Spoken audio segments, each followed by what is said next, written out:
Ok, a los hermanos de Teshuvah, a los hermanos aquí en Roca Eterna, un placer regresar. Estuvimos fuera unos días, pero ya estamos acá. Muchas gracias a la hermana Lisa Velázquez por cubrir la semana pasada. Yo espero que le haya gustado. Sí. Amén, aleluya. Muy buena maestra y gran persona. Estamos muy contentos de regresar y vamos a estudiar la Parashá, la porción de la Parashá semanal Hayei Sarah, la vida de Sara. Capítulo 23, versículo 1, al capítulo 25, versículo 18. Esta siempre va a ser su tarea de leer estos versículos porque es sumamente importante. Pero hoy solamente nos vamos a enfocar en el capítulo 23. Se va a llamar acerca de la muerte de Sarah. El capítulo 23, versículo 1. Ya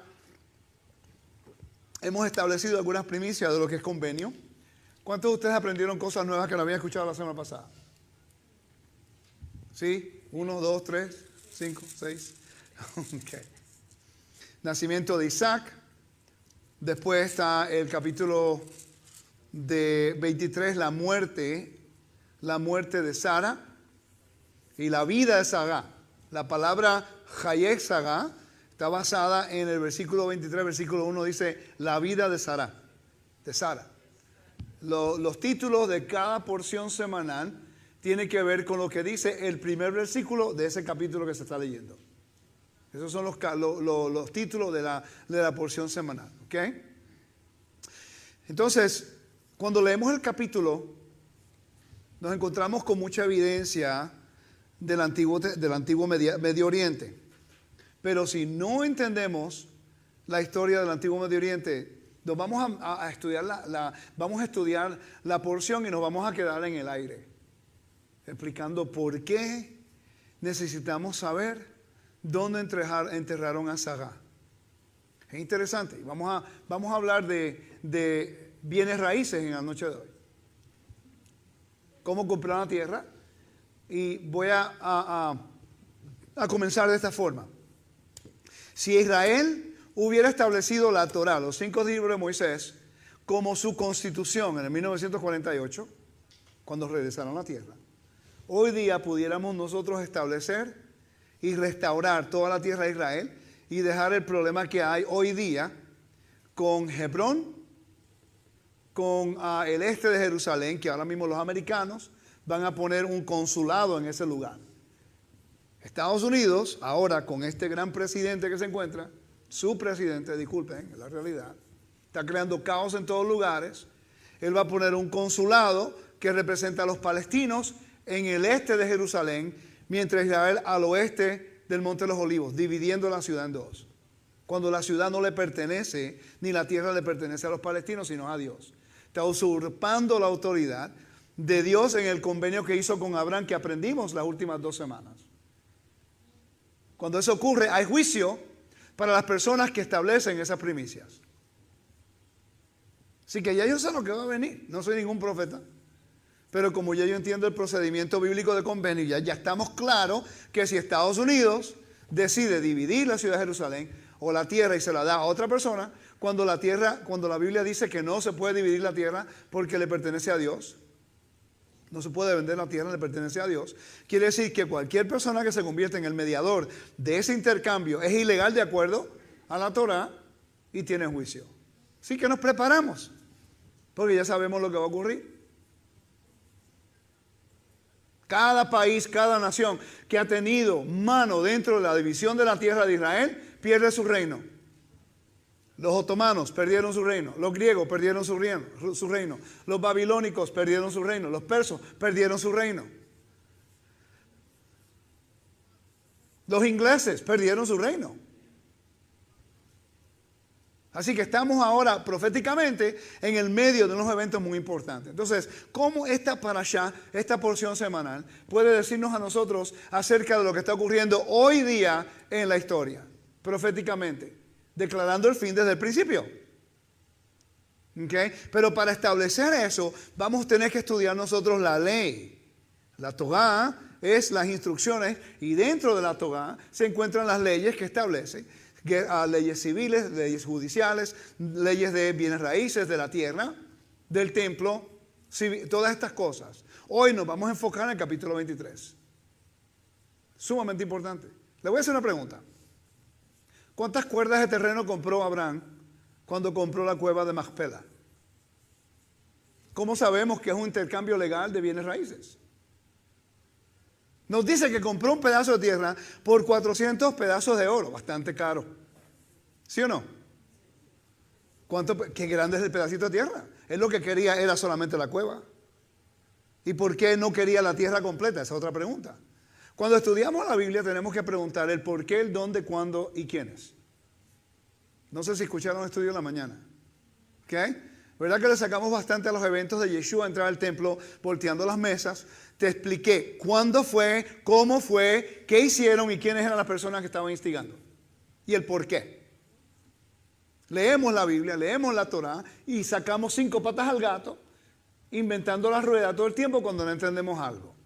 El judaísmo lo hace con la midrash, el cristianismo lo hace con los inventos espirituales. ¿Cómo se aplica para mí hoy cuando esto es concreto? Esto carga una legalidad que no se puede discutir. Y generalmente a nosotros nunca nos predican la legalidad bíblica. Y hoy día tenemos un problema en Israel, en la cual Israel tiene que pelear por el derecho de existir porque no establecieron la Torá como su constitución. Que si estudiamos la Torá como una constitución, que lo es, un contrato, un tratado, una constitución decretada por el Eterno, con señales de un convenio para Israel y para el pueblo, entonces nosotros pudiéramos reclamar la autoridad y la propiedad que David compró al Jebuseo, Onán de Jebuseo, que Jacob compró en Siquem y que Abraham compró. Estoy escuchando algo, no sé qué es. Sí, I get some feedback. ¿Ok? Y que Abraham compró en Hebrón. Qué interesante que los 3 pedazos de tierra hoy día que se está peleando en Israel son exactamente los 3 pedazos de tierra que tenemos contratos legal de bienes raíces y la venta en la Biblia.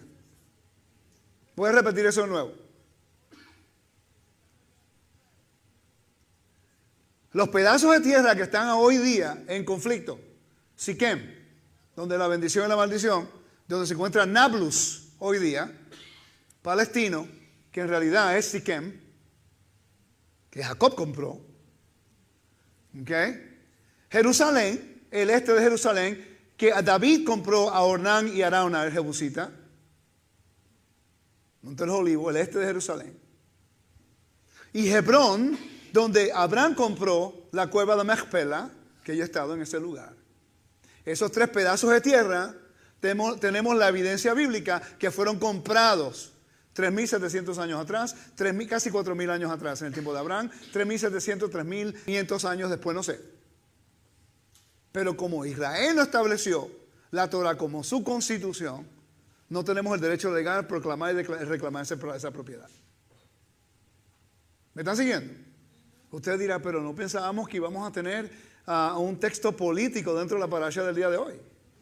Tiene que hablar con la muerte de una vieja. Generalmente la gente piensa eso. Pues se murió, entiérrala pues. Pero la pregunta es, ¿por qué la Biblia enfatiza tanto la historia de a la muerte o la vida de Sara si no tuviera importancia? Esa es la pregunta que tenemos que hacer. ¿Ok? Manténganos en oración porque necesito una operación de cadera de reemplazo porque estoy sentado. Así que el Eterno pues nos dé favor para el seguro.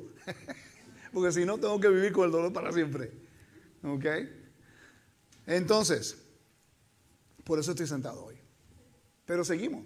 Si hay que correr, se corre. Cogiendo, pues se corre. Vamos a hacer el estudio. La porción de la parashá Hayei Sará, la vida de Sará, Génesis capítulo 23, versículo 1 al capítulo 25, versículo 18. Usted va a estudiar todos los capítulos. Pero hoy, por el tiempo que tenemos, quiero establecer esta primicia para que puedan ver la importancia del antiguo Medio Oriente dentro del estudio de la Torah. El judaísmo te va a dar una historia. Pero aquí yo no estoy enseñando judaísmo. Podemos aprender del judaísmo, obvio. Pero yo creo que para establecer esa primicia quiero decir esto. Cuando yo empecé a estudiar esto, Yo me hice una pregunta. ¿Pero y por qué el mundo moderno no entiende esto? ¿Cuántos libros te acabo de dar ahora? ¿Cuántos libros te acabo de dar? Mínimo 15 del Antiguo Medio Oriente para el aspecto cultural. El judaísmo que estamos viendo hoy fue establecido después de la destrucción del templo en el año 70 de la era común, primer siglo. El cristianismo del día de hoy fue establecido en el año 326, en el concilio de Nicea, después, me corriges, después de la resurrección del Mesías. Las dos religiones principales en el mundo que adoran al Dios de Israel, no estamos cantando a los musulmanes porque ellos no cuentan. Estamos hablando de cristianismo y el judaísmo. Los sistemas religiosos fueron establecidos después de la destrucción del templo, en el siglo I y después en el tercer siglo.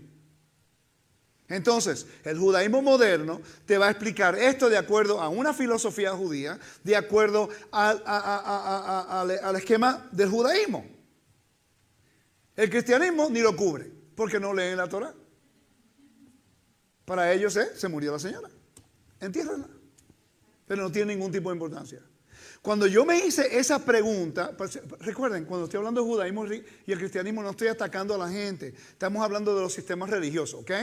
Por favor, no estamos atacando a la gente. Toda persona que yo he conocido de judaísmo, en su corazón tiene, y tú sabes, Lisandra, que hemos estado en Israel, y hemos conocido gente espectacular, que guardan la Torah y tiene celo por el Dios de Israel, en igual que el cristiano.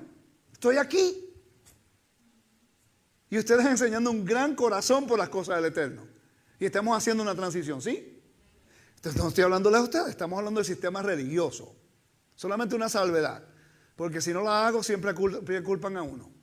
Ya uno se cansa de hacer salvedades todo el tiempo. ¿Ok? Pero vamos a ver esta porción en el contexto del Antiguo Medio Oriente. Ese mapa es sumamente importante. Lo que están viendo en verde se llama el Crescent Fertile. How do you say that in Spanish? La creciente fértil. Y la razón por qué se ve es como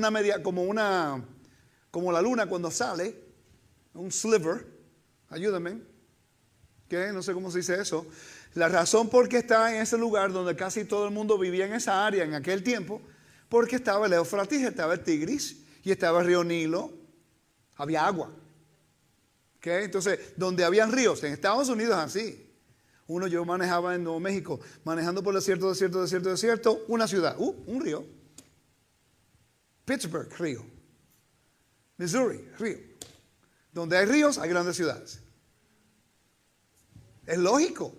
El agua es vida. En el Antiguo Medio Oriente, el agua es vida. Por eso en la Biblia, el agua es vida. Porque si no bebes agua, te mueres. Eventualmente te vas a morir. Entonces, ese área que están viendo aquí es sumamente importante para entender el contexto bíblico. La Biblia fue escrita para nosotros, pero no a nosotros, de acuerdo a John Walton. Hoy acabo de comprar esta tarde un curso en Logos acerca de a la mujer en el Antiguo Medio Oriente. Bien interesante.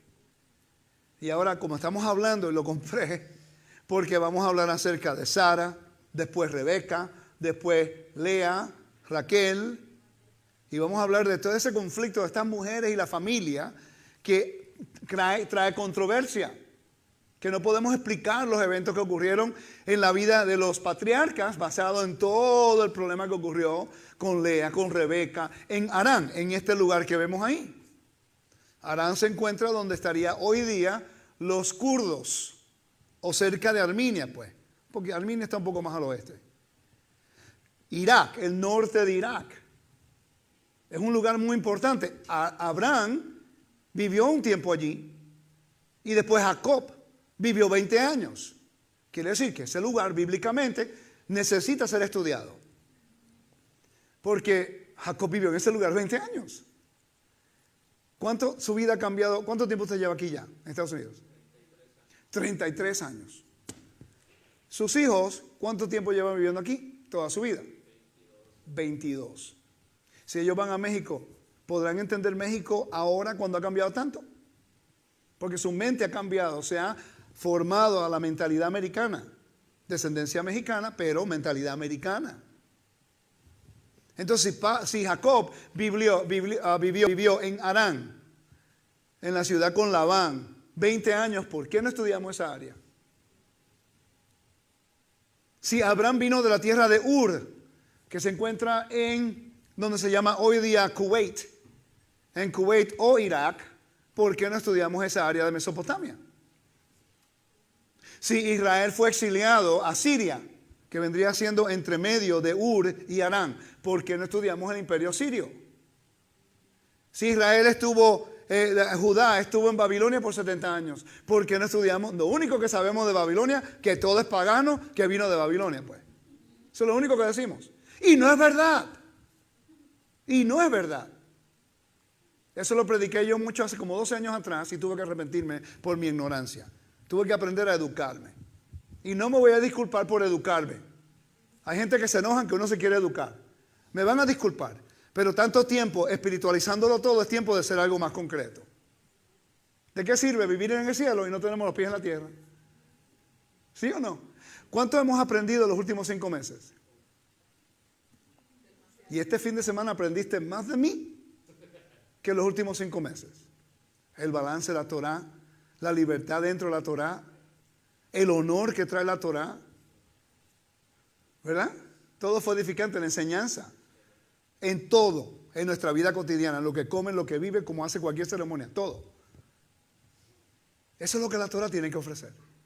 Pero tristemente estudiamos estas cosas y no sabemos de dónde salió, por qué Abraham fue a Arán y después fue a la tierra. ¿Hay una razón? Porque habían rutas de tránsito. Es como el Mississippi, es una autopista de tránsito de barcos.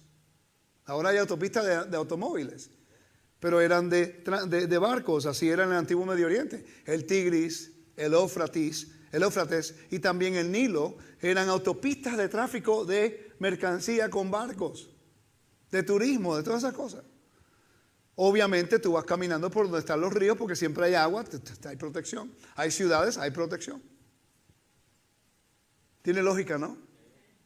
Los israelitas estuvieron en Egipto, ¿cuánto tiempo? 400 años, 230 años, y no estudiamos nosotros egiptología. Tenemos mucho que aprender, ¿no? Qué bueno. Así nos enfocamos en lo bueno y no especulamos la forma de la tierra. ¿Sí? La Biblia es muy concreta si entendemos el contexto. Y si entiendes el contexto, nuestra vida completamente cambia. Porque ahora no tenemos que pensar e imaginarnos qué es lo que dice Dios. Solamente seguir el patrón que estableció en la Biblia y sabemos cómo seguir a Dios. Y qué fue lo que dijo. Eso es lo que yo vivo en mi vida. Y es, wow. Siempre que me mantenga dentro de los perímetros de la libertad de la Torá, estoy bien. ¿Ok?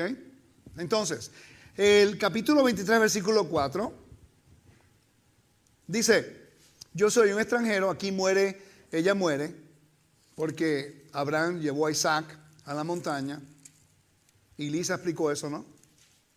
Ella explicó acerca de Isaac en la montaña, el sacrificio de Isaac. Hay otro punto importante. ¿Por qué usted cree que Dios le dijo a Abraham que llevara otro punto para añadir? No sé si ya lo cubrió, pero si lo cubrió no hay problema. Si no lo cubrió, pues aprendemos algo nuevo.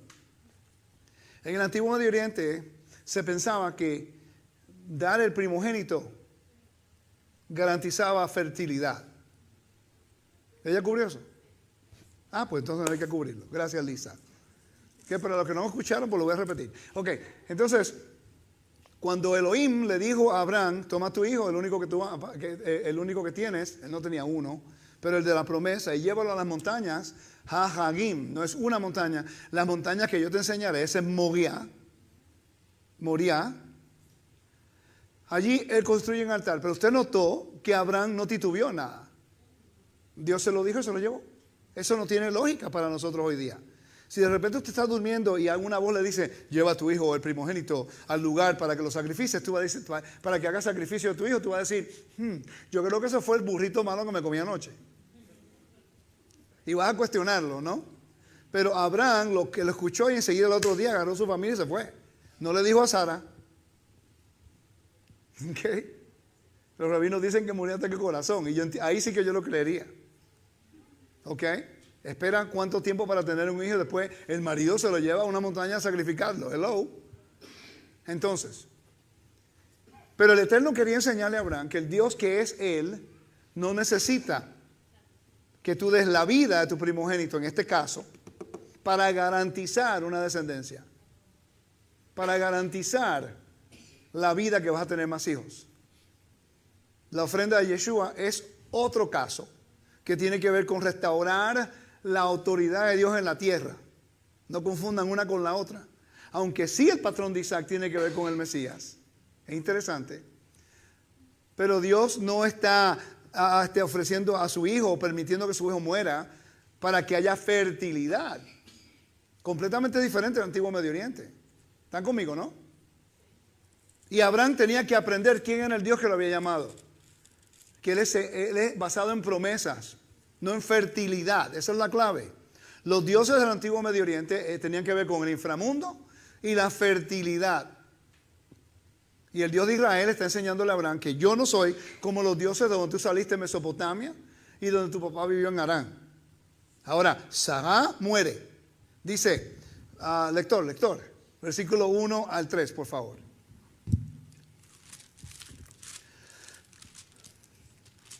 Génesis 23. Fue la vida de Sara 127 años. Tantos fueron los años de la vida de Sara. Ok, vamos para ahí. ¿Qué edad tenía ella cuando Isaac nació? Vamos a ver. ¿Cuánto? 90. ¿Y qué murió? De 127 años. 90. Más 27. ¿Cuántos años tenía Isaac? 37. Cuando te da una fecha, no era un niño de 2 años, de 6 años, de 12 años. Ya era un hombre. Entonces tiene que hacerse la pregunta. Este era un hombre que voluntariamente fue con el padre y permitió que lo ataran en el altar. Esa es la prefigura del Mesías. No, todo el mundo había creído que era un niño. Pero cada vez que hay una fecha con edades, pongan atención. Y eso es algo que a nosotros nunca nos enseñaron. Cuando yo lo aprendí, es como que, wow, Isaac tenía 37 años. Y uno se sorprende. Pero no fue ningún secreto, ni ninguna revelación. Solamente buscamos el versículo cuando nació y cuando Sara murió. Hicimos la matemática. Y yo soy malo en matemática. Y lo pude figurar. Qué interesante, ¿verdad? Ya era un hombre. Ahora, en vez de enfocarnos en Abraham, vamos a enfocarnos en Isaac. La fe de Isaac, que estuvo dispuesto a honrar el Dios de Abraham.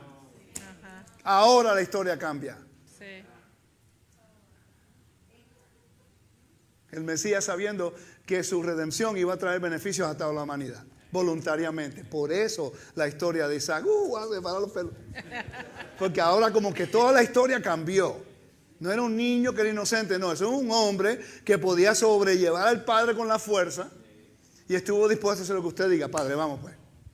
Ahora cuando leemos la historia de Isaac, en el capítulo 22, y cuando le pregunta, en el versículo 6, y tomó Abraham la leña, el holocausto, y lo puso sobre Isaac su hijo.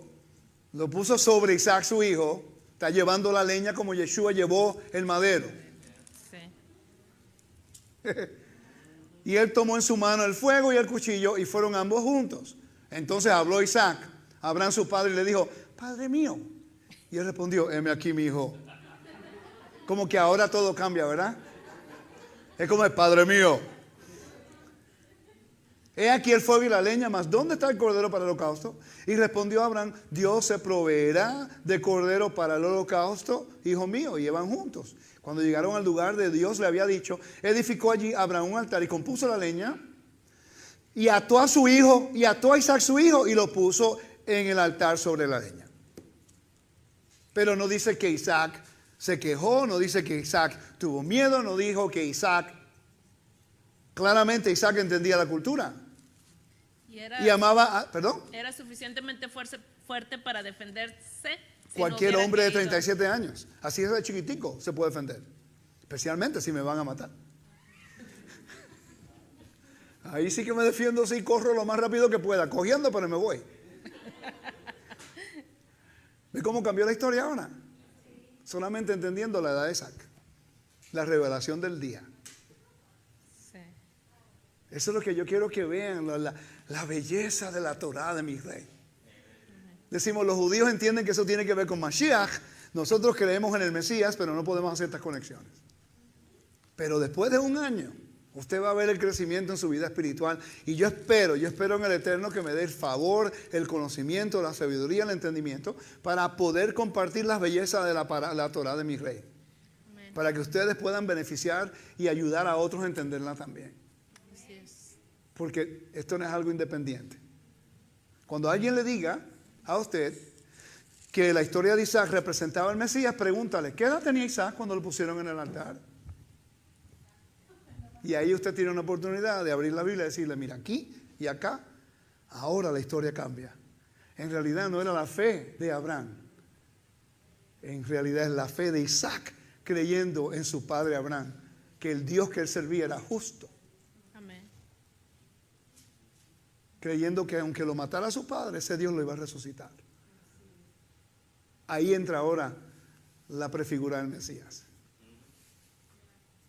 Ok, versículo 2. Y murió Sara en Kiriat Arba, que es Hebrón, en la tierra de Canaán, y vino Abraham a hacer duelo por Sara y a llorarla.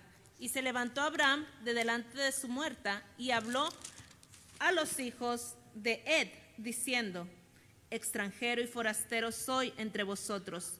Dadme propiedad para sepultura entre vosotros, y sepultaré mi muerta delante de mí. Ok, entonces aquí nos encontramos con algo interesante.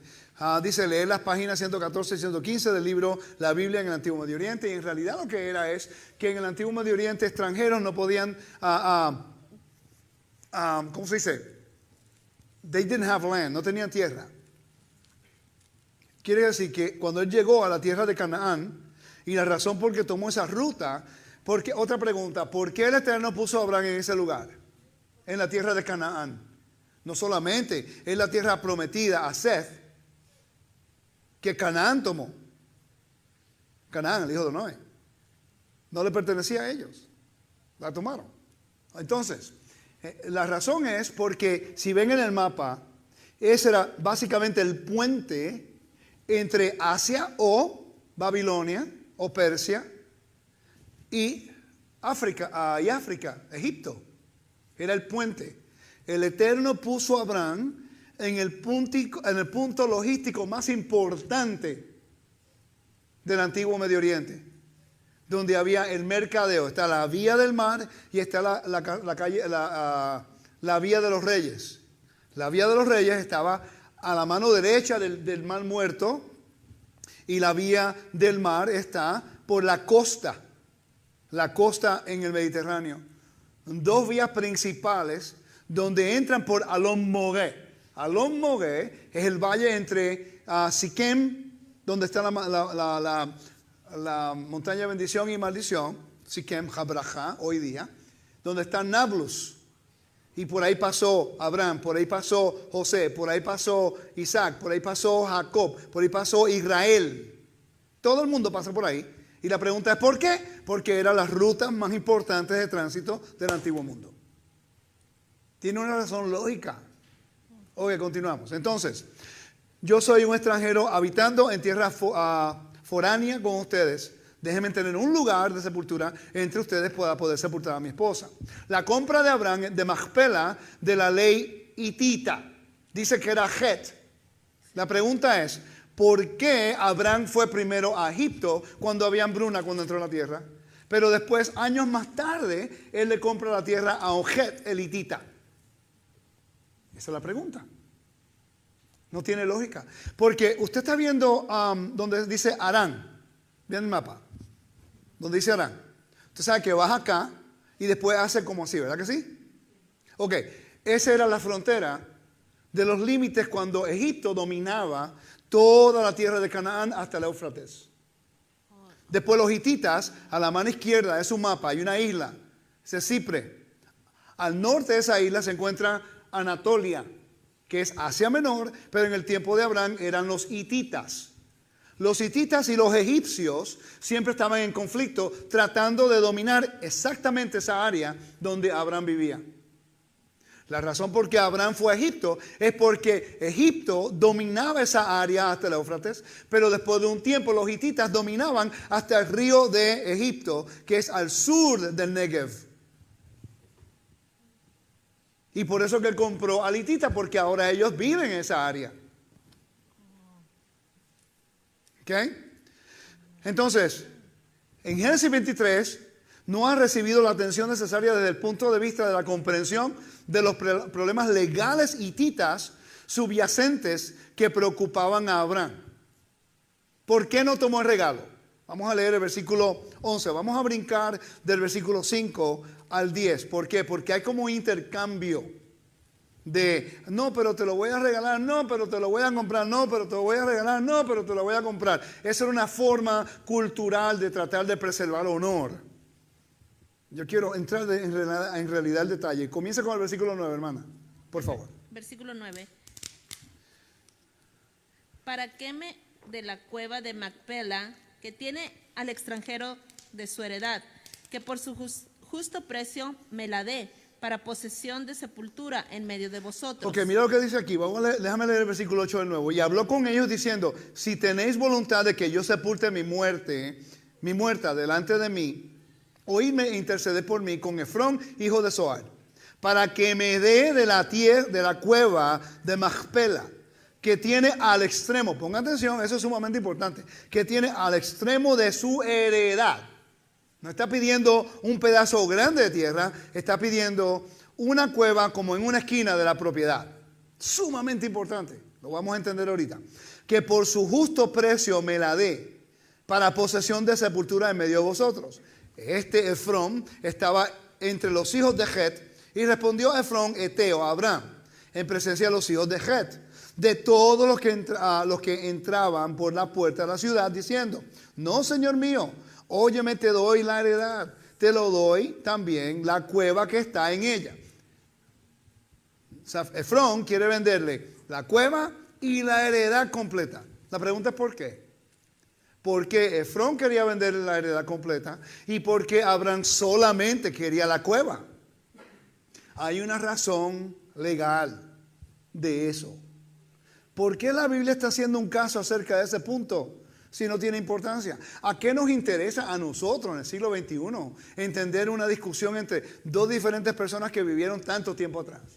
Al menos que no tenga un significado, que tenga que ver con idolatría o con la tierra. Vamos a seguir leyendo. El versículo 11, mi hermana, por favor. No, señor mío, óyeme, te doy la heredad, te doy también la cueva que está en ella. En presencia de los hijos de mi pueblo te la doy.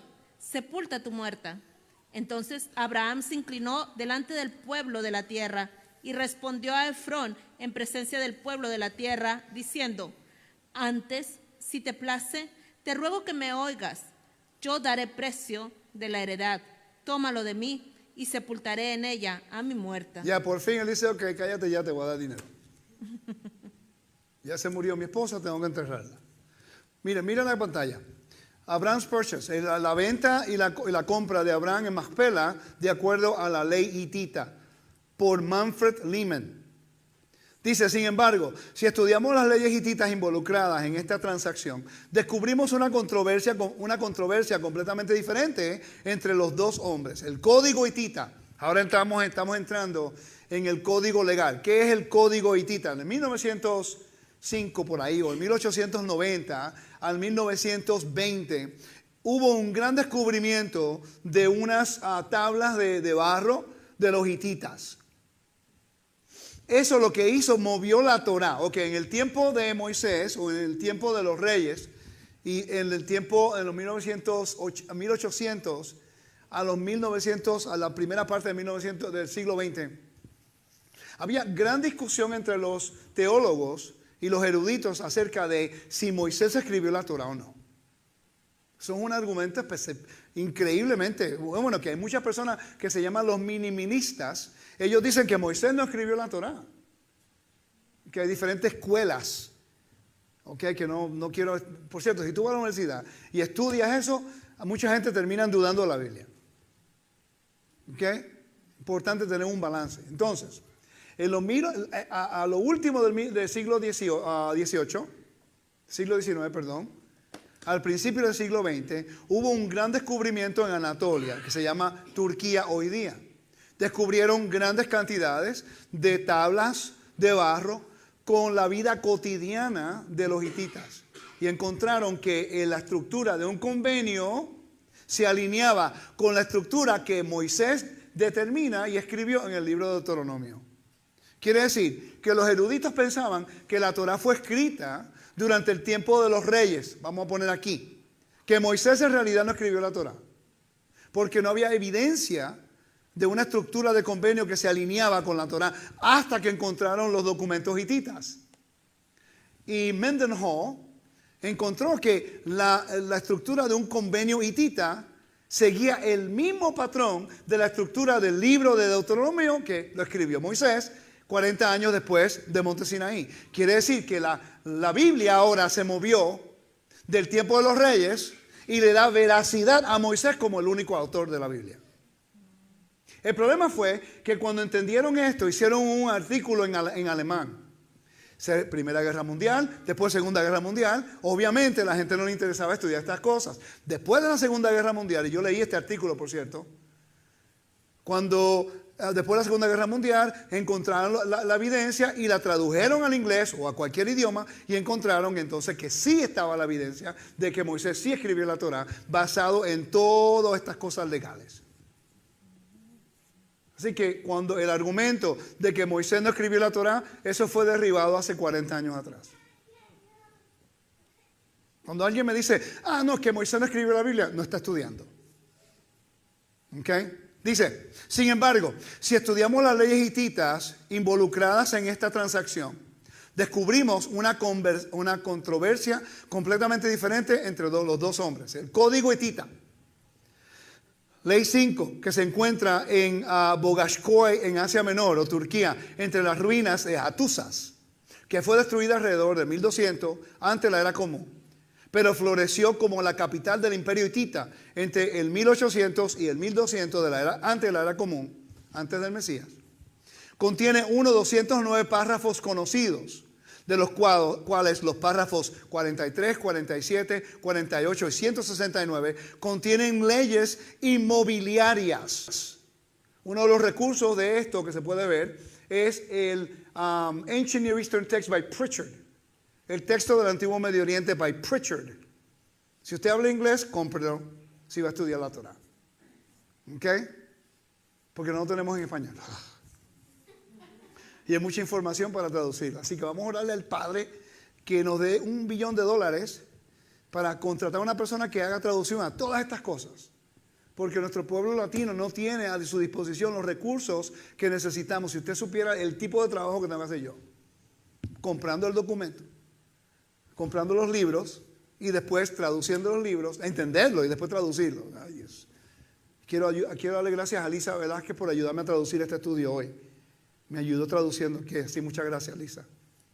Ok, dice, los párrafos 46 y 47 se refieren a la obligación de un individuo para con el rey de realizar los ilku. Repita conmigo, ilku.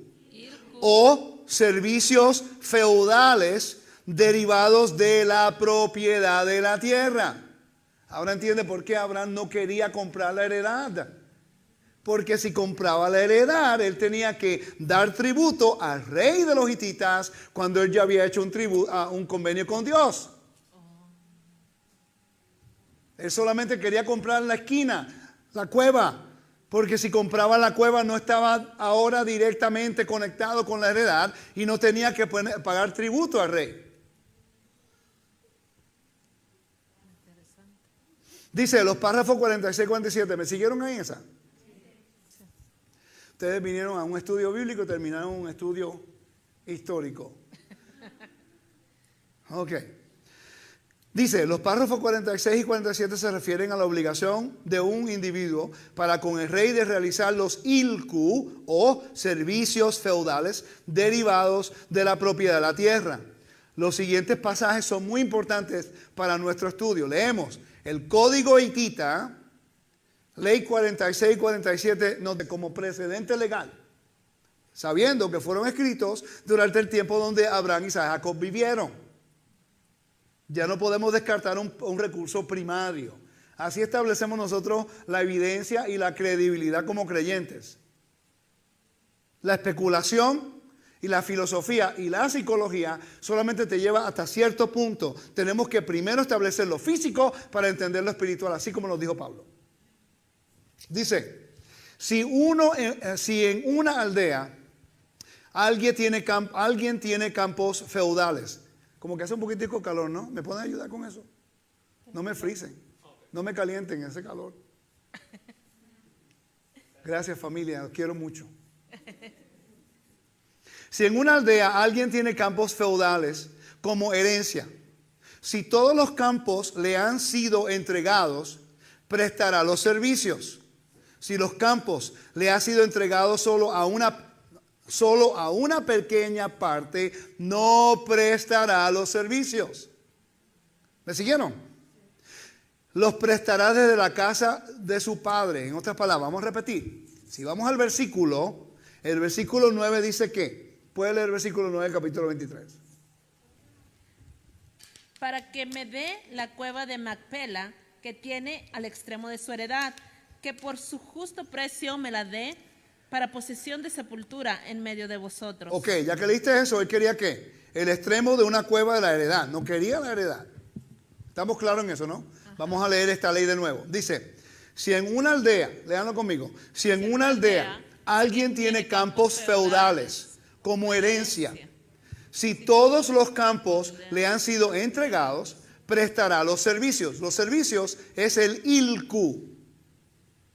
En otras palabras, todo lo que provee la tierra le das un dote o le das un tributo al rey. Es como impuestos. Ok. Dice, si los campos les han sido entregados solo a una pequeña parte, no prestará los servicios. Abraham no quería la heredad, solamente quería la esquina. Quería una parte nada más. ¿Para qué? Para no pagar los tributos a un rey que no fuera a su rey. La única razón por que tuvo que comprar la heredad es porque la esposa se había muerto. ¿Me están siguiendo? Ok, dice, los prestará desde la casa de su padre. 47, la última versión es la forma que lo tradujeron. Si alguno compra todos los campos de un artesano, se lo pedirá al rey y él prestará los servicios que el rey mande. Si quedan campos en manos del hombre, a quien compra no prestará los servicios. Eso está hablando acerca, si yo quiero comprar un pedacito de su terreno para no pagar impuestos, le digo, hermano Pesina, ¿me puede vender la esquinita ya de la propiedad? Y dice, no, tendría que comprarlo todo, porque usted no quiere pagar impuestos ya. Pues eso es lo que estaba ocurriendo allá. Pero la diferencia es que los tributos que se hacían eran para honrar a otro rey. ¿Ok? Que es un socateo o socage en inglés. En la historia jurídica inglesa, la tenencia de la tierra por determinados servicios, especialmente de carácter agrícola. En la ley inglesa significa la posesión de la tierra. Tiene que un derecho que tiene que hacer. Las leyes internacionales para el contexto del Génesis 23.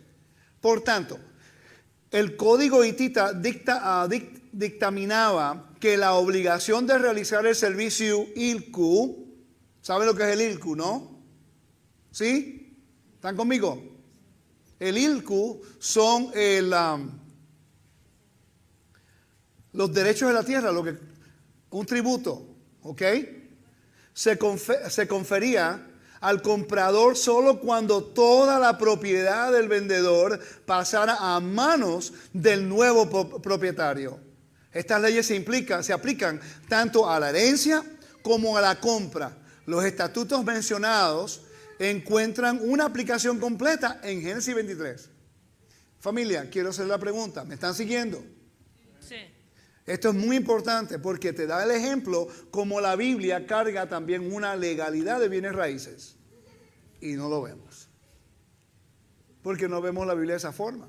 Solamente vemos la Biblia como un libro dogmático teológico. Sí hay teología, pero aquí no está discutiendo de la divinidad de Dios, de la deidad. No está cuestionando la creación. Aquí está hablando de un evento que todos lo podemos comunicar, que alguien murió en tu familia y cómo tiene que comprar para enterrarla. Entonces la pregunta es, ¿por qué esto es importante? ¿Por qué la narración es tan importante para nosotros hoy día? Está enseñando la lealtad de Abraham, que no quiere comprometer su relación íntima de convenio con otro, pero está siendo forzado a hacerlo. ¿Ok? Por una necesidad que no tiene más remedio. Dice, al examinar más de cerca el relato bíblico surge un aspecto que a menudo se pasa por alto. En la segunda petición de Abraham, él pidió explícitamente solo su cueva de Macpela, que está al borde del campo, el versículo 9. ¿Por qué hizo eso? Hay una razón. Así que aquí se sugiere que Abraham, consciente de las graves consecuencias de adquirir un campo completo, solicitó solo la parte de la propiedad de Efrón para la que tenía uso real. La compra de parte de un campo no sometía al comprador a ninguna obligación de servicio al rey. Evidentemente, todas las posesiones de Efrón estaban involucradas aquí. Por lo tanto, el párrafo 47 del Código hitita es plenamente aplicable. ¿Qué dice el párrafo 47 de hitita? ¿Va alguien que lo lea? Si alguno compra todos los campos de un artesano, se lo pedirá al rey y él prestará los servicios que el rey mande. Si quedan campos en manos del hombre a quien compra, no prestará los servicios. Entonces ahora estamos entendiendo la historia un poquito mejor.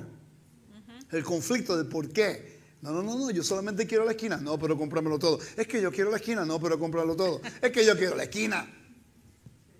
Y tuvo que comprar todo. Dice, Efrón por otro lado vio la posibilidad de deshacerse por completo del servicio Ilcu y por lo tanto respondió rápidamente en el versículo 11, te vendo el campo, te vendo la cueva que está en él. Por lo tanto, la raíz, que significa vender o pagar constantemente a lo largo del capítulo y nunca dar como regalo. Cuando dice te lo doy como regalo, no, es que vender. Por eso cuando dice, no te lo doy como regalo, pero lógicamente, ¿qué hombre te va a dar una heredad por regalo? A menos que sea un familiar. ¿Ok? Se negó a dividir su propiedad y le dio a Abraham la alternativa de comprar todo el campo o ninguna parte de él, para que Abraham se convirtiera en el feudatario de todo el campo con una compra completa. La respuesta de Abraham en el versículo 13, ¿lo puede leer por favor? Y respondió a Efrón en presencia del pueblo de la tierra, diciendo, antes, si te place, te ruego que me oigas, yo daré el precio de la heredad, tómalo de mí y sepultaré en ella mi muerta. Ok, entonces dice, si tan solo escucharas, sin embargo, pagaré el precio por todo el campo, tómalo de mí. El versículo 16. Entonces Abraham se convino con Efrón y pesó Abraham a Efrón el dinero que dijo en presencia de los hijos de Et, 400 siclos de plata, de buena ley entre mercaderes. Yo dije oro anteriormente, de plata. 400 ciclos de plata, wow. Entonces la pregunta es, ¿qué grande era la heredad? Sí, pero ¿qué grande era? Tiene que tener, sí, pero ¿cuántos acres? ¿Cuántas cuerdas? ¿Cuántos de ustedes nunca se han hecho esa pregunta?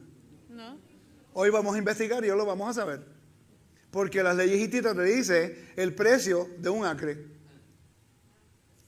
Ahora sabemos exactamente. Por cierto, yo hice este estudio en Hebrón. Yo hice este estudio con mi gira en Hebrón. A la puerta de la ciudad, pues encontraron la arqueología, encontraron la carretera donde Abraham caminó y donde Isaac caminó. A la puerta de la ciudad. Es un lugar arqueológico. Y había un rabino escuchando ahí en donde están viviendo porque viven al ladito. Está escuchando porque hablaba inglés. Él nunca había escuchado esto. No es porque yo soy más inteligente que él. Lo que pasa es que la información está disponible para todo el mundo. El problema es que el judaísmo no sale del esquema de lo que el judaísmo dice. El cristiano no busca esta información generalmente, porque nos ha enseñado que la ley ha pasado ya. Ahora, los estudiosos, los eruditas, los estudiosos, ellos lo tienen. Pero para ellos no es importante, es solamente información. Solamente ciertas personas lo leen si está en una universidad o está estudiando esto y se acabó. Pero cuando lo presenté, el rabino le preguntó a una persona, ¿quiénes son ustedes? Al guía. ¿Quiénes son ustedes? Porque en realidad yo estoy defendiendo la tierra. Estoy defendiendo la venta, la compra de Abraham. Estoy defendiendo la tierra del rey. Y para él era algo extraño que gente de las naciones vinieran a enseñar a la puerta de la ciudad cómo ese lugar pertenece a Israel y no pertenece a los palestinos como todo el mundo en el occidente dice. Se convierte ahora en la puerta de testimonio para ellos entender la legalidad bíblica y como nosotros poder entenderlo, abre la puerta de comunicación entre nosotros y los ortodoxos. Ese fue uno de los grandes honores que he podido tener, de poder defender la tierra en Israel, al frente de una persona que conoce la Biblia más que yo. ¿Okay? Dice, Abraham escuchó a Efrón. Abraham pesó para Efrón la plata que había nombrado en audiencia de los hijos de Het, 400 ciclos de plata, según el estandarte de los comerciantes corrientes. Mira lo que dice aquí. En cuanto así un precio de 400 ciclos era realmente exorbitante, no se puede responder aquí. Los precios inmobiliarios estaban estrictamente regulados por el párrafo del Antiguo Medio Oriente. El párrafo 183 del Código Hitita variaba de 1 a 3 shekels por acre. Real estate laws, real estate prices. A luz del párrafo 47, Efrón pudo haber incluido todos sus campos de herencia a la venta. Por lo tanto, no podemos juzgar el tamaño de la superficie involucrada. Solamente sabemos en la ley 183, léanlo conmigo, el precio de parisu, en este caso pedazo de tierra, de espelta es 1 ciclo de plata. El precio de 4 parisu es ciertos ciclos de plata. El precio 1 parisu de vino es medio ciclo de plata. Dice, el precio de 1 acre de campo son 3 ciclos de plata. El precio de 1 acre de campo de partición es de 2 ciclos de plata. Si el campo es más lejos, dará 1 ciclo de plata. Lo que Abraham debió haber pagado fue 1 ciclo de plata. Porque él no quería la tierra completa. Él quería, como dice el versículo 9, el extremo de la heredad. 1 ciclo de plata. ¿Me están siguiendo? Sí, 1 ciclo por 1 acre y se acabó. Pero él quería que comprara todo. Quiere decir que ahora el precio por toda la heredad es 3 ciclos de plata por acre. Divida 400 entre 3.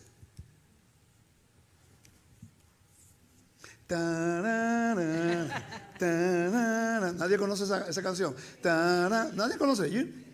No, estoy muy viejo ya. 133 acres. Es bastante. Ya sabemos qué espacio Abraham compró en Hebrón. 133 acres. Y lo que hicimos fue estudiar el hitita con la Biblia y ahora entendemos la evidencia. Interesante, ¿verdad? Quiere decir que si Israel hubiera establecido la Torá como un documento legal constitucional, pudiéramos hoy día con la evidencia y el precedente de los hititas que encontraron, podíamos ir a las Naciones Unidas y decir, no, pero es que tenemos nosotros un dida. Vamos a seguir leyendo el versículo 17, por favor. Y quedó la heredad de Efrón, que estaba en Macpela, al oriente de Mamre, la heredad con la cueva que estaba en ella, y todos los árboles que había en la heredad y en todos sus contornos, como propiedad de Abraham, en presencia de los hijos de Het y de todos los que entraban por la puerta de la ciudad. Ok, pero mira cómo lo describe. Dice, y quedó la heredad de Efrón, que estaba en Macpela, al oriente de Mamre, la heredad de la cual estaba en ella, y todos los árboles que había en la heredad, en todos sus contornos. Familia, ¿qué tú haces cuando tú estableces una propiedad? ¿Qué tú le pones alrededor de ella? Una cerca. ¿Sí o no? Sí. En ese tiempo le ponían árboles. Los árboles eran el marcador de la tierra, como lo hacen hoy día. Pon un pedacito de madera, pum, y ya. Mira, mi tierra es de... ¿Tú ves esa madera allá abajo? Esa es de ahí a aquí. Yo tengo propiedad, así es. Cuando la gente me visita, ¿tú ves aquel pedazo de madera allá abajo? Ok, de ese árbol para acá, todo eso es mío. Lo mismo. Vamos a ver, pues. Dice, árboles como líneas fronterizas. La evidencia de un trasfondo legal hitita de nuestra cuenta es la mención prominente que se hace de los árboles en el límite de la propiedad comprada. Como es bien sabido, un rasgo característico en los documentos comerciales hititas es la lista consistente del número exacto de árboles en cada venta de bienes raíces. El versículo 17 lo dice, todos los árboles. Pero nosotros hemos leído ese versículo y dice, árboles. Y en realidad para el tiempo de Abraham, todos esos árboles representaban la frontera de la propiedad de él. Interesante, ¿no? ¿Están viendo la riqueza que hay en la Torá? Imagínense un año estudiando la Torá de esta forma. Enfocado en aprender, no en buscarle 5 patas al gato. Porque va a haber cosas que no va a entender como lectores en el mundo occidental, removidos de la cultura, del idioma y del vocabulario. Pero si vamos al Antiguo Medio Oriente, como lo hizo Lisa la semana pasada, espera que lleguemos a Levítico. Cuando lleguemos a Levítico, si usted todavía está aquí después que lea Levítico, entonces sí tenemos esperanza. Porque Levítico cambia tu vida por completa. Hay circuncisión del corazón. Esto es la base. Está estableciendo una base en Génesis capítulo 1 al 3. ¿Quién es el creador y cuál es la función? Capítulo 4 al 11. Cómo causó el caos por la desobediencia y la transgresión. Capítulo 12. Cómo Dios quiere hacer una nueva creación para establecer a Israel como el vehículo de traer las buenas nuevas a la humanidad. El libro de Éxodo, cómo es que el pueblo de Israel sufre en la dispersión, en el exilio, la muerte, la esfera de la muerte, y cómo el Dios de Israel cumple su promesa que le hizo a Abraham 400 años anteriormente, 4 siglos. Estados Unidos tiene ¿cuántos años? Casi 400 años como nación. Ese tiempo tuvo que esperar a Israel para ser redimido. Y él cumplió. Levítico te enseña lo que es santidad, lo que son la estructura de un gobierno de Dios y cómo manejarnos dentro del espacio sagrado de Elohim. El libro de Números te enseña la evidencia de la conducta de Israel en obediencia y desobediencia. Y el libro de Deuteronomio te enseña cómo él es fiel a su convenio para renovarlo con un pueblo que nació en el desierto. Y como él prometió que nos iba a dirigir a la tierra, y lo hizo. Porque si Abraham compró un pedacito de tierra, si Jacob compró un pedacito de tierra y Dios creó la tierra y le dio la tierra de Canaán a los hijos de Israel, entonces tiene que cumplirla. Quiere decir, tenemos la promesa, pero tenemos 2 documentos legales que garantizan la promesa. Pero si Israel no usa la Torá como su constitución, no podemos reclamar eso legalmente. En otras palabras, familias, tenemos toda la evidencia legal para nosotros tener paz en la tierra de Israel legalmente.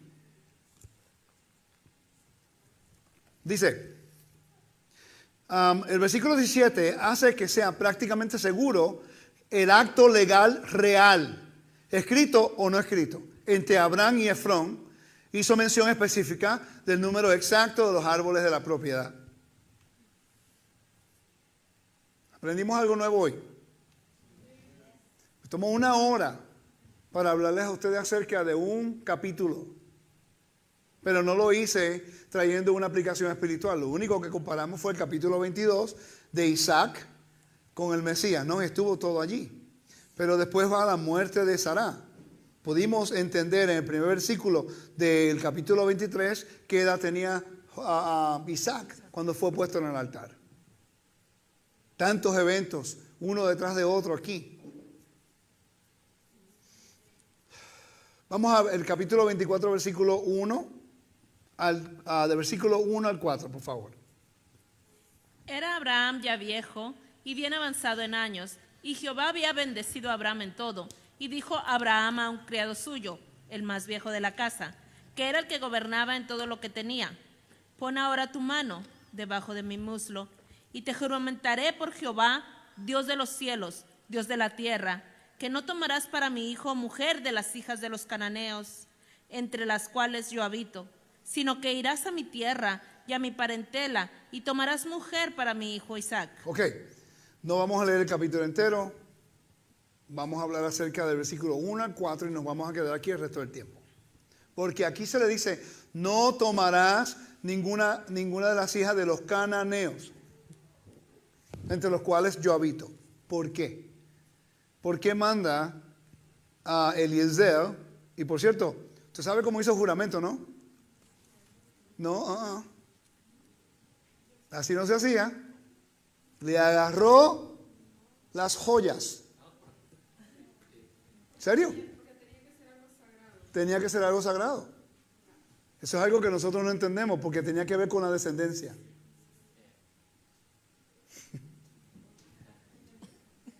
Apenas entendí. ¿Quiere que sea gráfico? No, pues yo dije, ¿cómo que le agarró la...?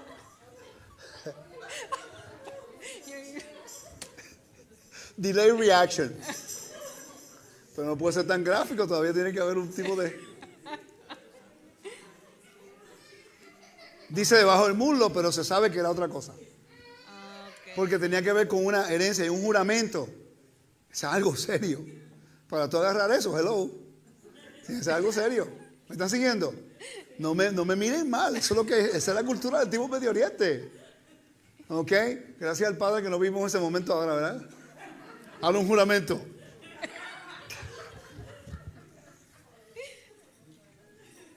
Pero vamos a seguir. Manténgase enfocado, familia. ¿Qué pasó? Dice, no escogerás una esposa para mi hijo de entre los cananeos. ¿Por qué? La pregunta es ¿por qué? Las prácticas religiosas de los cananeos eran quemar a sus hijos en honor de sus dioses. Vamos a Levítico 18, 21. ¿Están pasando bien? Sí. Pero es la verdad, cuando yo lo leí también, yo, ¿cómo presento esto a una audiencia? Cuando uno lo estudia, mira, el reto es cómo lo presento a la audiencia. Porque si digo lo que es ese vocabulario, nadie me va a escuchar. Ok, Levítico 18, 21. Dice, y no des hijo tuyo para ofrecer por fuego a Moloch. No contamines el nombre de tu Elohim, yo Adonai. Ok, mira qué interesante, Moloch, lo que están viendo en la imagen es la imagen de Moloch. Es más o menos de los Moabites o de los, se me olvidó de quién era ahora mismo. Pero los cananeos practicaban todas estas cosas. Moloch se escribe igual en hebreo como la palabra rey, Melech. Voy a explicar. La palabra Moloch, las mismas letras en hebreos de Moloch, sin sus vowels, help me out, vocales, son las mismas letras que Melech, rey. Agarraron el nombre de, voy a pronunciar esto bien para que no digan otra cosa, Boshet. No con U, pero con O. Boshet, que es vergüenza, las vocales de la palabra vergüenza, y las pusieron debajo del nombre de las letras que es, en vez de Melech, rey, se pronuncia Moloch. ¿Me sigue? Para hacer una distinción. Entonces, si voy a la aplicación del templo, vamos a hacer un contraste bien interesante en la aplicación del templo. ¿Ok? En la aplicación del templo, el lugar más maldecido en Jerusalén era el Ginón. En el valle de Ginón, déjame ir acá. Voy a ir aquí para ponerlo en español, para que me puedan seguir. Que en el valle de Ginón, que se encuentra en el lugar, en el centro de tu pantalla, está el valle de Ginón, y en ese lugar era donde se ponía la basura. Que no tengo una flechita acá, pero ustedes lo pueden ver. Hay unos valles allá. Aquí se encuentra el Kidrón y acá el Ginón, que va de norte a sur, de arriba hacia abajo. Que ahí está la pared. ¿Me están siguiendo? Ahí. Ese lugar era el lugar más maldecido en Jerusalén. Porque en ese lugar que se representaba Sheol, representaba Gehenna, donde se ponía la basura de la ciudad y se quemaba constantemente. La palabra Gehenna era literalmente un lugar físico en Jerusalén. ¿Okay? Se estaban quemando constantemente la basura, el basurero quemado. Y ahí se adoraba a Moloch, que era el lugar más profundo. Es bajando, Jerusalén está aquí, el Gijón está acá abajo. ¿Me siguen? Una competencia de honor. El rey Moloch del inframundo aquí abajo, que los israelitas adoraron, versus el rey de la tierra que estaba en Moria. Un contraste muy grande. A Israel se le ha dicho que no puede adorar a los dioses paganos, pero en el estudio nos dice que no escoja de las mujeres cananeas. ¿Quién se casó con una mujer cananea y hubo caos en su vida? En la historia de los hijos de Israel. ¿Quién? Familia, ¿qué pasó? En la historia, bueno, Sansón se acostaba hasta con las hormigas. Ese tipo es increíble. Impresionante ese tipo. ¿Ok? Judá, después que José fue a Egipto, fue y se casó con una cananea. Tuvo 3 hijos, ¿recuerdan? Que Tamar, eso es otra historia. Vamos a llegar ahí ahorita. En unas cuantas semanas estamos ahí. Ok, eso vamos a explicar eso. Está bien interesante esa historia. Ok. Entonces, ellos practicaban algunas cosas que eran en contra del convenio en la Torá. La práctica religiosa de los cananeos era quemar a sus hijos en honor de sus dioses. Practicar la sodomía, la bestialidad. ¿Saben que el musulmán hasta hoy practica bestialidad y homosexualismo? Aunque dice que no lo quiere, pero en algunos lugares del Islam practican homosexualismo. Hasta que se casan, después no lo hacen. Interesante. Dice, y todo tipo de vicios repugnantes. Por eso Levíticos 18:23, versículo 24, capítulo 20, versículo 3. Recuerden que el Eterno dice, no me adoren a mí como las naciones lo hacen. Si ellos salen de Egipto, hay un contraste entre la adoración a Dios y como lo hacían en Egipto. Si van entrando a la tierra de Canaán, entonces va a haber un contraste. Como la adoración del templo se hace a Dios, a los cananeos. De ahora en adelante, cuando vea algo medio raro, por ejemplo, ¿por qué nunca se ponía miel en ninguno de los sacrificios en el templo? ¿Por qué nunca se hacían los sacrificios de noche? ¿Por qué nunca comían pan con levadura solamente por 7 días en la primavera? ¿Por qué siempre era las primicias en la primavera? Esas son cosas que leemos en la Biblia, pero como estamos removidos del contexto bíblico y la cultura, pues nosotros no lo entendemos. La razón es que no se podía matar ningún animal de noche, porque por ejemplo, los cananeos sacrificaban a sus dioses del inframundo de noche. Ponían miel en los sacrificios, usaban leche y carne junto, de fertilidad. Por eso es que el judío no come carne ni leche junto. Tenía que ver con algunos rituales. En el templo no se mezclaba la leche ni tampoco la carne. Hay razones por esas cosas. Entonces, estamos viendo las imágenes de los dioses de Baal, Astarte, Baal. ¿Quién era Baal? ¿Cuál era la religión de los cananeos? Baal era un dios principal. Estaba asociado con la productividad de la tierra. Por cierto, ellos pensaban que la lluvia era lo que proveía Baal y que la lluvia era la espermatozoide de Baal, que cuando caía en la tierra, venía el invierno, de la primavera, salía el fruto, que era Astarte, la madre tierra. Cuando usted oiga a un cristiano decir, la madre tierra, le hace así por la cabeza. Eso tiene que ver con el antiguo Medio Oriente y rituales de fertilidad. Eso no existe. ¿Ok? Dice, los cananeos eran adictos al culto de Baal. Por eso es que la Biblia dice que es Dios el que te da el poder de adquirir riquezas. No es Baal. Porque Baal tenía su mano derecha levantada como un bate, como un club, como un palo para pegarle por la cabeza a la gente. Baalim significa muchos amos. El plural de Baal significa amo. ¿Ok? No quiere decir que en Israel Baal es esposo. Esa es la palabra. Es una palabra para esposo. No quiere decir que estás adorando a Baal. Es que el hebreo eso es lo que significa. ¿Okay? Dice, eran múltiples imágenes de Baal. Astarte, la esposa de Baal, era su principal. No te quiero hablar, dame tranquilo. Ok. Dice, Astarte, la esposa de Baal, era su principal diosa. Por lo general, se la presentaba como una mujer desnuda. Ella era la personificación del principio reproductivo en la naturaleza. Astarte era esencialmente una prostituta divina. Astarot es el plural de Astorot. Ishtar era su nombre babilónico, del cual hemos obtenido el nombre de Pascua. Que Easter. Otro festinal lleno de énfasis en huevos, conejos y otros símbolos. Dígame una cosa. ¿Cómo es que un conejito puede poner huevo?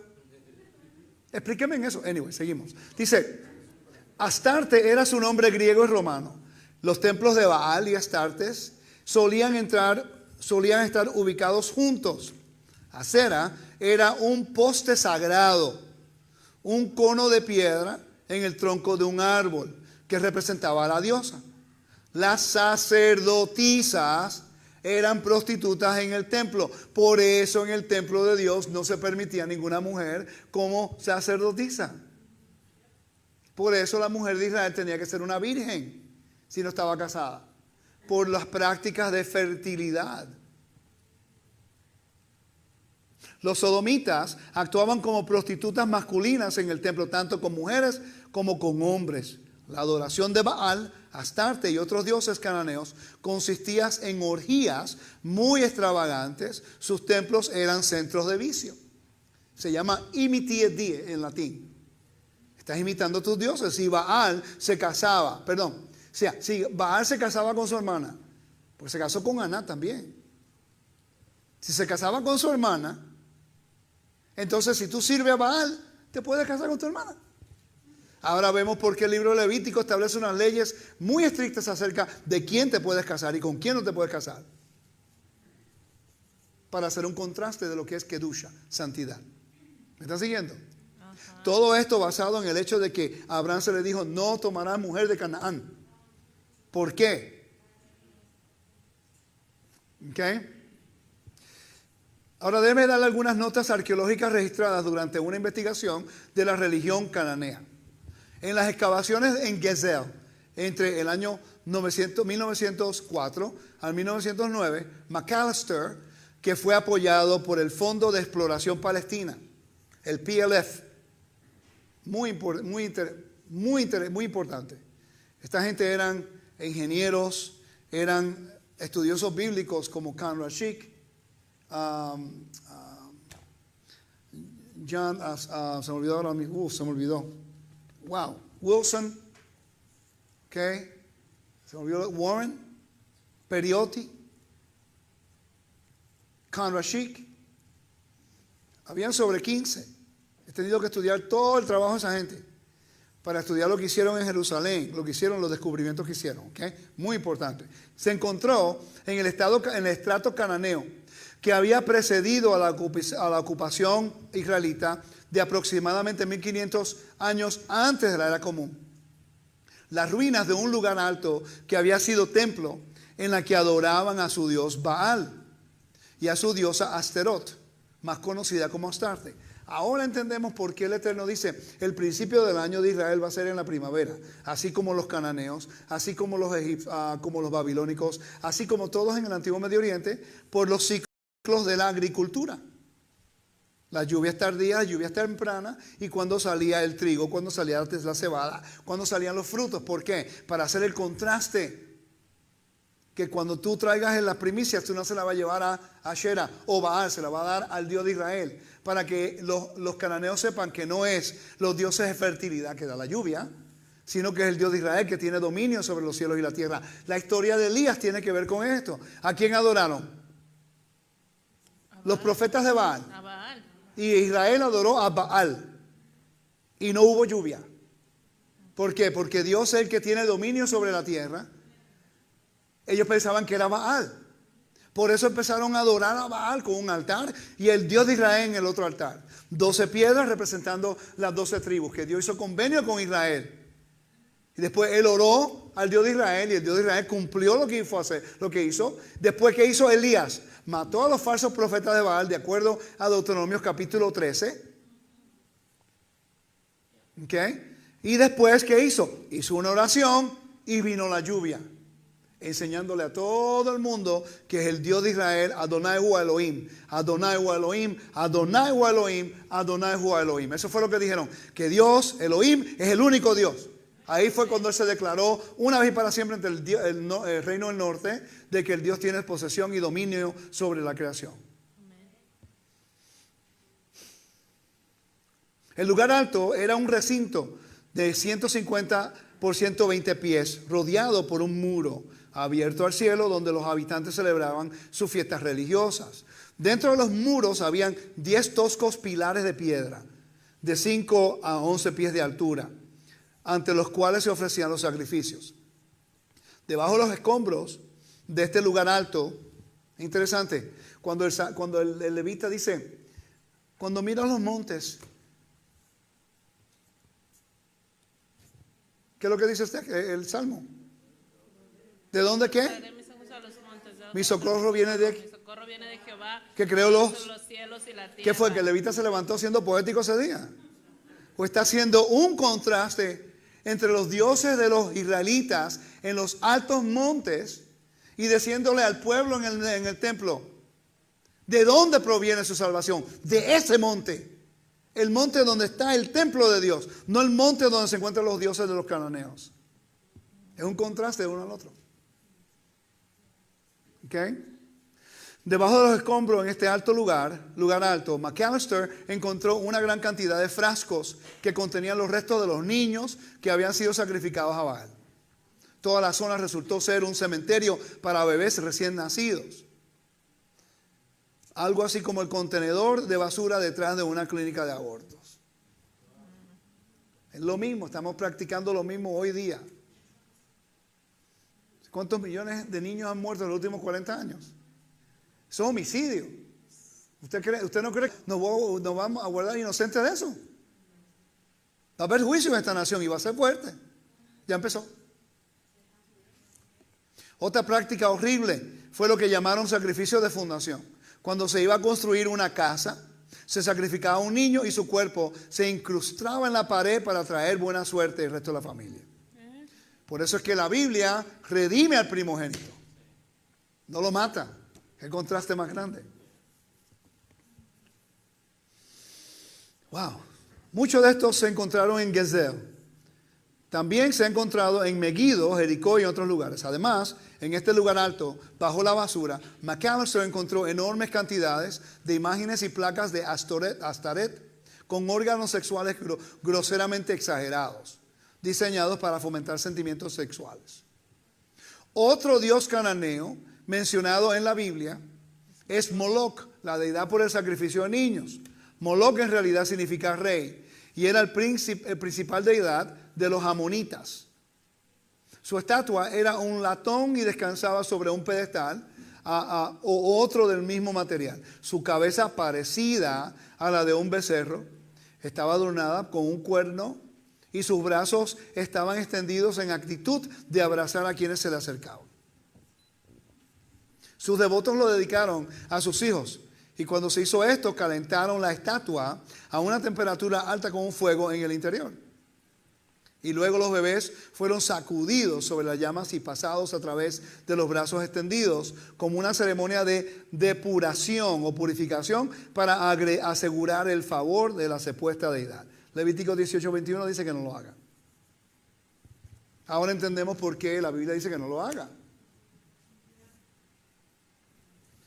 Levítico 25, versículo 1 al 5 dice, Adonai dijo a Moisés, lector, ayúdame, gracias. Levítico 20. Habló Jehová a Moisés diciendo, dirás asimismo a los hijos de Israel, cualquier varón de los hijos de Israel o de los extranjeros que moran en Israel, que ofreciere a alguno de sus hijos a Moloch, de seguro morirá. Ok, quiere decir que cada persona que ha sufrido por un aborto, esa persona debe morir. el pueblo de la tierra lo apedreará. Y yo pondré mi rostro contra el tal varón y lo cortaré de entre su pueblo, por cuanto dio de sus hijos a Moloc, contaminando mi santuario y profanando mi santo nombre. El pueblo de la tierra cerrará sus ojos respecto de aquel varón que hubiere dado a sus hijos a Moloc para no matarle. Entonces yo pondré mi rostro contra aquel varón y contra su familia, y le cortaré de entre su pueblo con todos los que fornicaron en pos de él, prostituyéndose con Moloc. Okay. Están viendo aquí una imagen de lo que era Moloc. Serio, ¿verdad? Filón de Biblos. Filón vivía en Alejandría. La principal fuente de conocimiento sobre la religión cananea antes de que las nuevas fuentes estuvieran disponibles después del 1930. Principalmente los materiales ugaríticos. Muy importante. ¿Okay? Ugarítico es el lugar donde vivió Jacob por 20 años. Gran cantidad. Y eso lo vamos a hablar en las próximas parashá, en la próxima semana. ¿Ok? Dice, fue Filón de Biblos, el nombre griego del antiguo Gebal en el Mediterráneo. 42 millas al norte de Sidón, Filón vivió alrededor del año 100 de la era común. Era un erudito fenicio nativo y recopiló datos para un trabajo histórico llamado Fioniquica o Asuntos Finicios, designado Historia Finicia por los eruditos griegos posteriores. Perdón, este no es Filón de Alejandría, este es otro. ¿Okay?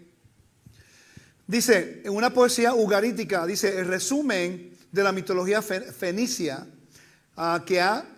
que se ha conservado desde Filón hasta Eusebio, como avisos bíblicos sobre el mismo tema, solía ser considerado comúnmente como sospecha por la erudición crítica y considerado principalmente como una invención de Filón, sin ningún valor independiente como fuente de conocimiento de la religión fenicia.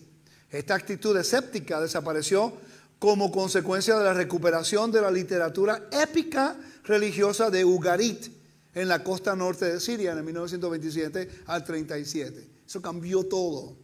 Encontraron sobre 400 documentos en tablas de barro que hablaban acerca de bienes raíces, de adopción, de vida cotidiana, todo lo que se necesitaba aprender de esa área, y eso incluye a Abraham, Isaac, Jacob, específicamente Jacob, y la historia con Lea, con Raquel, con Silpa en Bielja. Ahora podemos tener una ventana a la historia que ponemos la Biblia aquí y ponemos en la ugarítica y dice, oh, ahora entendemos por qué eso ocurrió. ¿Okay? Como indican el panteón cananeo. ¿Están pasándola bien, hermanos? Estoy leyendo algo extra basado en ese versículo para que entiendan un poquito acerca del contraste bíblico y por qué Dios es tan específico acerca de algunas cosas que ocurren en la Biblia en referencia a la idolatría. Estuvimos en México, ¿no? ¿Cuánta idolatría hay en México? Y en Estados Unidos también. Cada cantante, cada actor, cada atleta, ídolos. Eso es lo que le llaman. Divas. Latín. Divo. Latín. Es lo mismo. Una diva. Una diosa. ¿Okay? Como indican los mitos de la antigua Ugarit, la religión de los pueblos cananeos era una forma burda y degradada de politeísmo ritual. Se asoció con la adoración sensual del culto a la fertilidad de un tipo particularmente lascivo y orgiástico, que resultó ser más influyente que cualquier otra religión de la naturaleza en el antiguo cercano oriente. ¿Por qué la gente creía en esas cosas? Fácil. Puedo tener sexo con cuanta mujer quiera. Puedo hacer lo que la carne me dice. Ok, voy a servir a ese Dios. Eso es lo mismo que ocurría en Corintio. Pablo está lidiando con lo mismo. El templo de Afrodite. Y las prostitutas en el templo de Afrodite en Corinto. En los tiempos ísmicos, en los juegos ísmicos, Pablo está lidiando con el problema. Había gente que creyeron en Yeshua, de las castas más altas, que iban a esos templos, se acostaban, y para ellos eso era adoración. Por favor, entiendan eso. La adoración en el antiguo Medio Oriente representaba tu estilo de vida, como tú vives tu vida cotidiana. Para ellos, acostarse con otras mujeres prostitutas era que servían a esos dioses, era un acto de adoración. Por eso la Torah es tan específica acerca de no hacer algunas cosas. ¿Ok? Las deidades cananeas, por un lado, presentan una noble fluidez de personalidad y función, por lo que a menudo es extremadamente difícil fijar el dominio particular de diferentes dioses o definir su parentesco entre sí. Las relaciones físicas e incluso el sexo cambian con desconcertante facilidad.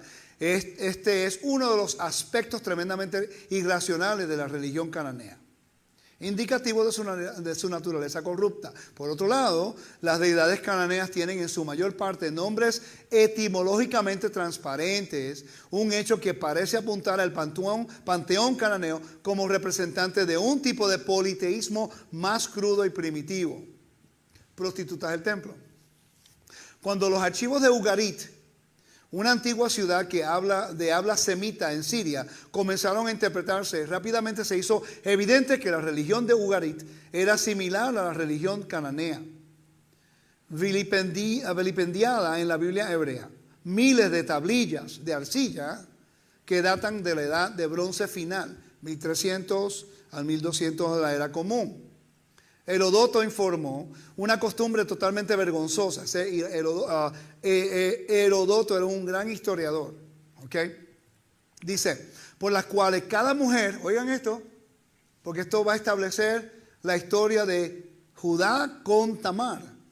Oigan, dice, Herodoto informó una costumbre totalmente vergonzosa por la cual cada mujer una vez en su vida tenía relaciones sexuales cerca del templo de Afrodita, Ishtar, con el primer extraño que se le arrojaba. Una moneda, que le arrojaba una moneda. ¿Ok? En su regazo, Herodoto 1983, 1.22, 1.21 y ok. Del mismo modo, Lucian describió el castigo de las mujeres que se negaban a afeitarse la cabeza en duelo por Adonis. Por un solo día tenían que estar de pie ofreciendo su belleza a la venta en un mercado abierto solo para extranjeros. Y el pago se convertía en una ofrenda a Afrodita, Astarte. Los escritores cristianos acusaron a los paganos de participar en orgías en honor de Afrodita. Sexo ritual prematrimonial o prostituto del templo se llama en Hechos capítulo 15 fornicación.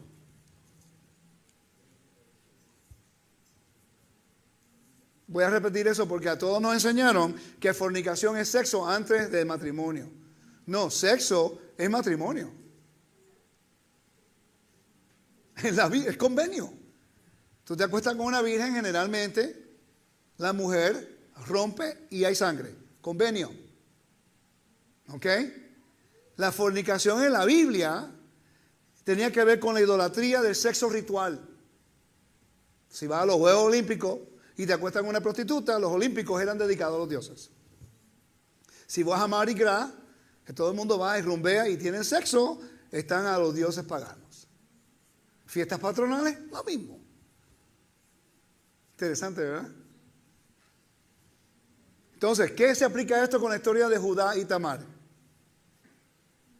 Porque Judá quedó viudo, no cumplió su juramento que le hizo a Tamar. Tamar se puso un velo y se fue a la puerta de la ciudad. Y él pensó que ella era una prostituta. Y ella le pidió algo como garantía. Y después, en el hebreo, él le dice a su siervo, vete y busca la prostituta, Caná. Lo ves en el hebreo. Y no la encontró. No que era una prostituta. Él pensó que era una prostituta. Se acostó con ella y tuvo los gemelos.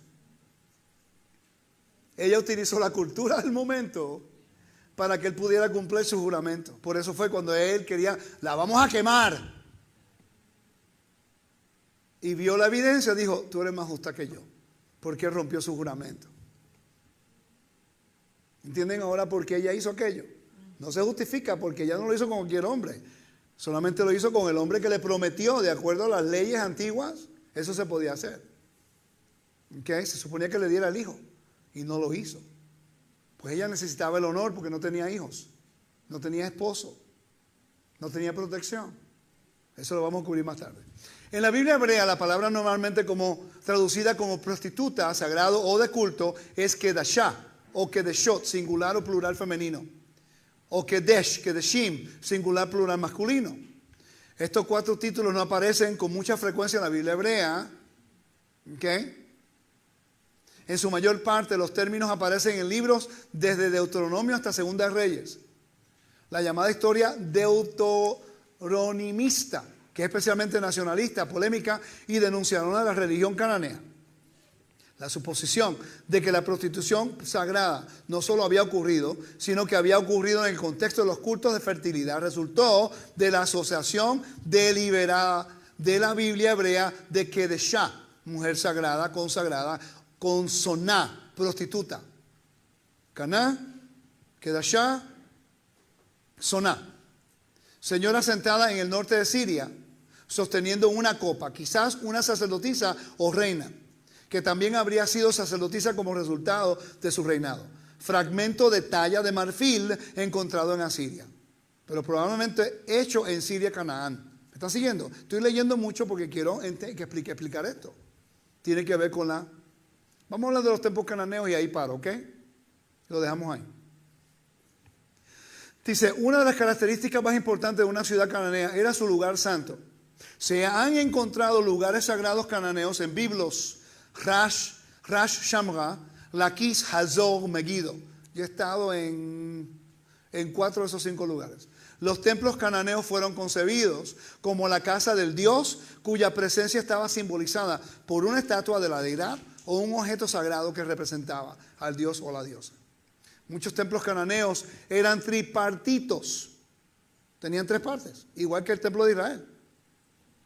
¿Okay? La diferencia es que en uno mora el verdadero Dios y el otro no. ¿Okay? Cada uno tenía un atrio abierto, había una habitación interior, lugar santo, un lugar santísimo. Los cananeos también construyeron altares en la cima de las colinas por todo el área. El Antiguo Testamento declara que, al igual que los cananeos, los israelitas comenzaron a adorar. O sea, se casó con una prostituta. ¿Y ella era israelita? ¿O? Sí. Capítulo 4, versículo 14. Cuando lo lea lo puede leer. Oseas 4:14. No castigaré a vuestras hijas cuando forniquen, ni a vuestras nueras cuando adulteren, porque ellos mismos se van con rameras y con malas mujeres sacrifican. Por tanto, el pueblo sin entendimiento caerá. ¿Ve? Israel estaba bajo lo que es la lascivia. Es fácil servir a un Dios de fertilidad. Está utilizando lo que todo el mundo quiere. Sexo, dejando todo lo moral. Increíble, todas las religiones eran así. La Torah era completamente diferente. Mira qué interesante, que para los griegos, los grecorromanos, la circuncisión representaba ser un bárbaro. Y para los grecorromanos la circuncisión representaba un hombre que era altamente erótico o que se iba a lo que era la lascivia.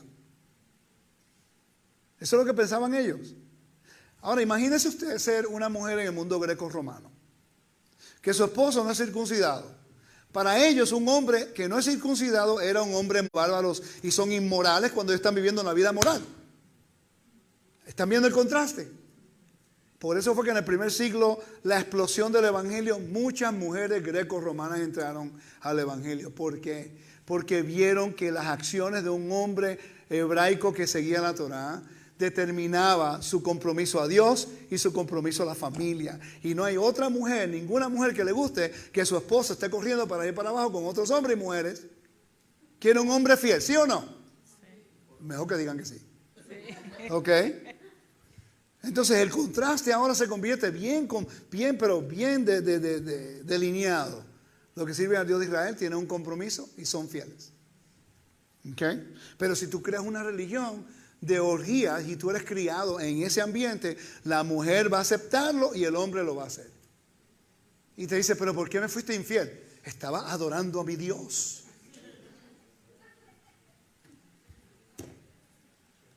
Por eso, qué excusa, ¿verdad? Usted puede imaginarse. ¿Qué hiciste? Estuve en el templo de Afrodite. ¿Qué tú hacías allí? Adorando. Y tú dices... Y después tú ves a un hombre judío caminando a la sinagoga, fiel a su esposa. Y tú dices, pero no entiendo. Mi marido supuestamente es moral, pero se acuesta con la mujer allá arriba. Y aquellos que son los bárbaros son fieles. Yo creo que me voy a servir a ese Dios. Por eso el contraste desde el tiempo cananeo hasta el tiempo. Por eso es que Sansón era santo, desde santidad, era separado a Dios en santidad, como un nazareo. ¿Y qué hizo? Profanó eso. Y eso le costó la vida. ¿Qué dice? Se practicaba la prostitución sagrada o de culto para asegurar la fertilidad de la tierra. Se pensaba que la fertilidad del campo, el rebaño y la familia dependía de las relaciones sexuales entre Baal y Anat o Asera.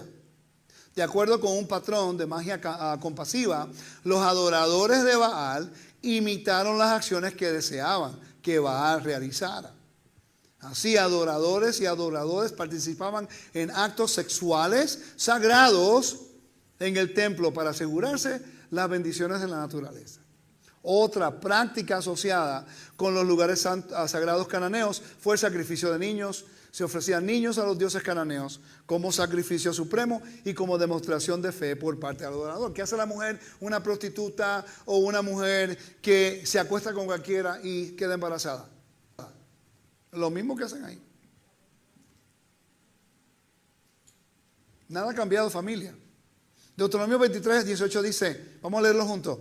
No traerás el salario de una ramera ni el salario de un perro a la casa de Adonai tu Elohim por ningún voto, porque ambos son abominación delante de Adonai tu Elohim. En una iglesia que yo iba en 1997-98, tenía 10,000 miembros. El pastor siempre estaba predicando en contra de las strippers, que es la que se las bailan por dinero. Duro, duro y duro y duro. Hasta que llegaba Navidad. En Navidad todo el mundo agarraba regalos para los pobres. Y las muchachas que trabajan en los strip joints, pues, yo sé de esto porque ya era seguridad del pastor. Pues ellas recogían dinero para ayudar al pobre, pues. ¿Qué? Tienen corazón. Y agarraban el dinero y lo donaban a la iglesia. Porque sabían que ellos iban a ayudar al pobre. El problema era que la iglesia lo aceptaba. Eso le dio pies a la muchacha a decir, nos estás mandando para el infierno, pero cuando te enviamos el dinero, eso sí lo aceptaste. Y la Torah dice que no se haga. Porque entonces estamos comprometiendo lo que es los valores para aceptar el dinero. ¿Me está siguiendo? Y por eso tenemos que tener mucho cuidado con lo que hacemos. La pregunta es, ¿por qué este mandamiento es mencionado solamente una vez en la Biblia? Deuteronomio 23, 18. No traerás salario de una ramera ni un salario de un perro a la casa de tu Elohim. Si estudiamos el Antiguo Medio Oriente, vamos a entenderlo clarito por lo que leímos en el día de hoy. ¿Amén? ¿Alguna pregunta? Tengo más información, pero lo voy a dejar allí. ¿Ok? Los dioses cananeos. Todos esos dioses cananeos. De ahí nos está sacando el Eterno. No ha cambiado nada. Cambian nombres, pero son los mismos. Entonces la razón principal por la que Abraham no quería que Isaac tuviera esposa cananea era por la adoración que ellos hacían a otros dioses. Y exacto. Profanaba el ADN. Profanaba el pacto que él tenía con exacto, no solamente eso, pero piensen en esto. Si se casaba con una de las cananeas y ellas estaban teniendo sexo ritual con muchos hombres, no hay enfermedades venéreas.